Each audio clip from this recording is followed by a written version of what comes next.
नमस्कार दोस्तों, आप देखना शुरू कर चुके हैं CCN 24 और मैं हूं आपके साथ सुमित जैन। आज हम मौजूद हैं उसी शाहीन बाग में जो शाहीन बाग CAA और NRC के बाद बहुत प्रसिद्ध हुआ था। यहां पर बहुत आरोप प्रत्यारोप भी लगते रहते हैं और इसको लेकर विवाद भी बनाया जाता है। अभी आपको बता दें कि इस देश में एक कानून, जनसंख्या नियंत्रण कानून को लेकर के बहस छिड़ी हुई है, तो हम लोगों से बात करेंगे कि जनता क्या कहती है। सर, आपका सबसे पहले शुभ नाम क्या होगा? मेरा नाम कामरान अली है। कामरान अली जी, सर जिस प्रकार से जनसंख्या नियंत्रण कानून को लेकर आने की कवायद जो है वो बहुत तेज हो गई है, उसको लेकर क्या कहेंगे आप? बहुत अच्छा कानून है, सभी के लिए लागू होना चाहिए, लेकिन किसी भी एक मज़हब को टारगेट करके सिर्फ एक मज़हब पे कोई टिप्पणी बयान करना वो गलत है। ये सभी के लिए होना चाहिए और ये जो कानून है जनसंख्या नियंत्रण बहुत सही है।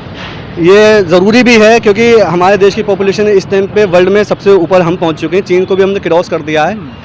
तो सही है, सरकार का फैसला बहुत अच्छा फैसला है, ये सब लोगों को समर्थन देना चाहिए इस कानून का। लेकिन सवाल खड़ा होता है सर, जिस प्रकार से योगी आदित्यनाथ कह देते हैं विश्व जनसंख्या दिवस पर कि जो जनसंख्या है वो एक धर्म या एक मजहब की वजह से बढ़ रही है, उसके लिए एक ही वर्ग जिम्मेदार है, उस पर क्या कहते हैं? ऐसा कुछ नहीं है कि सिर्फ एक ही मज़हब की जनसंख्या है। अगर सिर्फ एक ही मज़हब होता तो आज के टाइम में अगर सिर्फ मुसलमानों की जनसंख्या देखी जाए तो मुसलमान सिर्फ हिंदुस्तान में 30 करोड़ हैं और 100 करोड़ जो है नॉन मुस्लिम है। तो जनसंख्या किसकी ज़्यादा है, आप ये बताइए। अगर जनसंख्या मुसलमानों की ज़्यादा है, मुसलमानों के बच्चे ज़्यादा होते हैं, ठीक है, तो मुसलमानों की जनसंख्या ज़्यादा होनी चाहिए थी, लेकिन मुसलमान 30 करोड़ हैं और 100 करोड़ कौन है? लेकिन जो जनसंख्या नियंत्रण कानून के पक्ष में है वो लोग बार बार आरोप लगाते रहते हैं कि एक वर्ग जो है उसमें 5-5, 7-7, 10-10 बच्चे पैदा हो जाते हैं, मिल जाते हैं वहाँ पर देखने को, और एक वहीं दूसरी तरफ जो इसके विरोध में है वो कहते हैं कि वहाँ पर 2 पर सिमट जाता है। पहले के टाइम में जब हमारा टाइम था तब तक तो 5-6 बच्चे दिखाई देते थे। अभी 1-2 बच्चे ज़्यादा बच्चा कोई मतलब होता ही नहीं है। 1-2 बच्चे बाद ही इंसान के जो है हाथ पैर फूल जाते हैं, तो कहाँ 5-7 बच्चों की आप बात कर रहे हैं।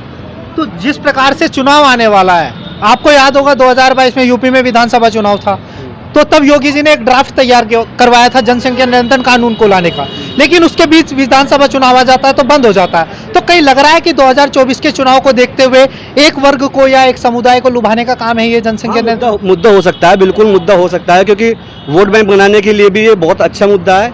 क्योंकि हिंदुस्तान में ऐसा है कि बिल्कुल डेमोक्रेसी है, सब कुछ है, मतलब ऐसा नहीं है कि किसी एक मज़हब को टारगेट, लेकिन बार बार किसी एक मज़हब को टारगेट करना गलत होता है। जैसे कभी हिजाब विवाद आता है, कभी 3 तलाक आता है, ठीक है, कभी कश्मीरी मुद्दा जो है वो आ जाता है हमारा, तो सिर्फ एक ही मज़हब को लेकर वो गलत है। जैसे NRC था, तो NRC में बाकी सब मज़हब थे, सिर्फ मुस्लिमों को छोड़ रखा था, ऐसा क्यों है?